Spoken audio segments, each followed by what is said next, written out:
Craig McRae's media performance after Collingwood's loss last Thursday night reflected a me mentality that has permeated that football club as it continues to celebrate that brilliant premiership victory. In fact, McCrae, who's always been so impressive publicly, achieved something you don't often witness from a losing coach. Have a listen. Individually, what can I do?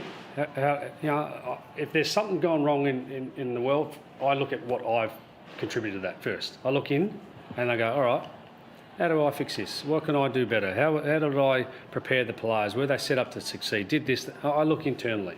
And then I start to go, all right, what else? We are fitter now than we have been in my time. And I tell you, I tell you every week, we prepare really, really well.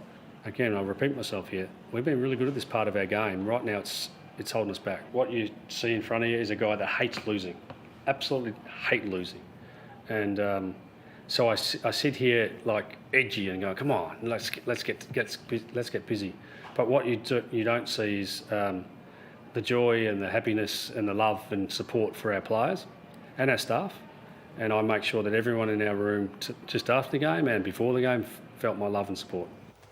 I'm not sure I can remember the last time I saw a losing coach speak for more than 12 minutes and not pay one word of credit to the opposition. In fact, if there hadn't been questions about the Higgins goal and the relative lead-up of the two teams going into the game, you would have been forgiven for thinking Collingwood was playing itself.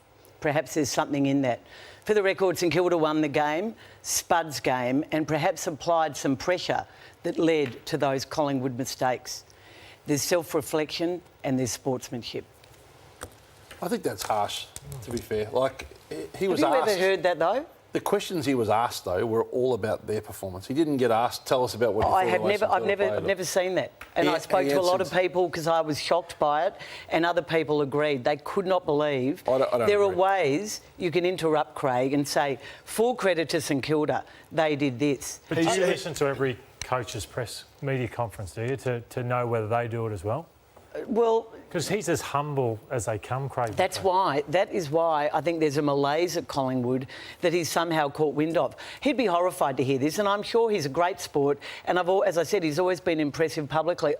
Can you remember the last time you heard that? He definitely should have paid tribute to the opposition. But the first grab you played, I think we criticise coaches when they put the blame on their players. So he's gone, no, the blame's on me. So I'm not critical of that. He's gone, what can I do better? Not one mention of St Kilda. Not put the blame on his players, which all of that was great and it was honest. But at one point you had to say, full credit to St Kilda, what they did, the pressure they applied or something. I agree with that. It wasn't one mention. We played 1 minute out of 12, though. No, I believe me. I watched the whole 12 minutes. All right. Not one mention. Take your word for it.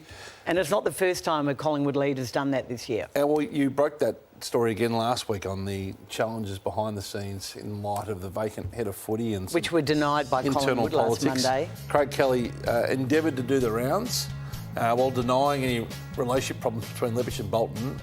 In fact, he spoke to Damien Barrett from AFL Media. Yep. He said in high-performance environments, a lot of stuff happens, people yell and scream. What was your take on Craig's response to your suggestions? Well, Collingwood repeatedly said to me on Monday that there was no power struggle going on between Justin Leppich and Brendan Bolton, and that Justin Leppich and Derek Hine were working happily together. Now, clearly, Craig Kelly has come in and sort of accepted that there is some tension, and he said he's now working in the footy department 1 day a week because of the Graham Wright departure. I say again, this has caused friction and problems at the Collingwood Football Club, and I'm not saying that's why they're not winning. Maybe they are getting too old, and maybe they just wreaked everything out of that brilliant team that needed a flag from everything they'd done in the previous 5 years, and it was brilliant. But there is the me mentality is continuing, trust me. And you look at the levers that they've got to pull, like some sides have key players to come back in the team, but I don't think Collingwood have, so it's got to come from within. So these are the players that aren't playing at the moment. Murphy and McStay are massive losses, but they still may be out for a long period of time. And so I look at what changes they can make, and you don't want to make too many, but with Nick Daicos, his strength is his run. So the criticism of him over the weekend was he wasn't strong enough over the ball, and you can't be everything to everyone. He's a superstar, one of the best first 50 games that we've seen, but he was shown up around the contest by the St Kilda players. He only had 295 metres gained. The week before, he had 37 disposals, but just 422 metres gained. So I wonder if he could rejuvenate this Pies team by going back, getting him out of the midfield where he can do this, so he can grab the ball, tuck it under his arm, get out of traffic a bit more rather than being around congestion of centre bounce Kane. So I don't know what your thoughts are, but if we can get him back to doing this, this is where I think he's at his absolute best. Yeah, I agree with what you're saying there, and that vision is devastating. I'd love to see him forward as well. I know you can't put him everywhere, but I'd love to see him in more the Dustin Martin role, where he's getting the ball in the front half and impacting maximum scoreboard impact. All that is great, but can someone like a John Noble replicate that? Their forward line is struggling. Can you put him forward of the ball and maximise damage for touch? I just think of Whitfield and Wanganeen-Miller. We all try and make players more than what they are. He might be the best half-back in the comp. And then the early start's been a factor for them. They've had the shortest off-season. When you factor in the collective bargaining agreement, the training now, and then the O-round, Chris Scott was interesting. He was asked about how challenging it is to play early in the season after playing in the grand final.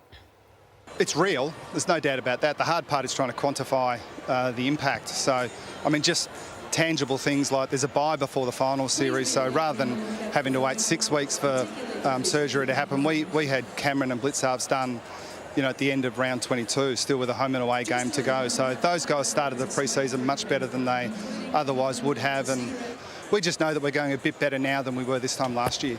So others would say that's a complete cop-out. That's 6 weeks extra for those players that went in for surgery for Geelong, then say Collingwood's finish, and then they play a week earlier. So that's about 50 days, the best part of. Hawthorn won 3 in a row. Richmond won 3 in 4 years. It's only a week early.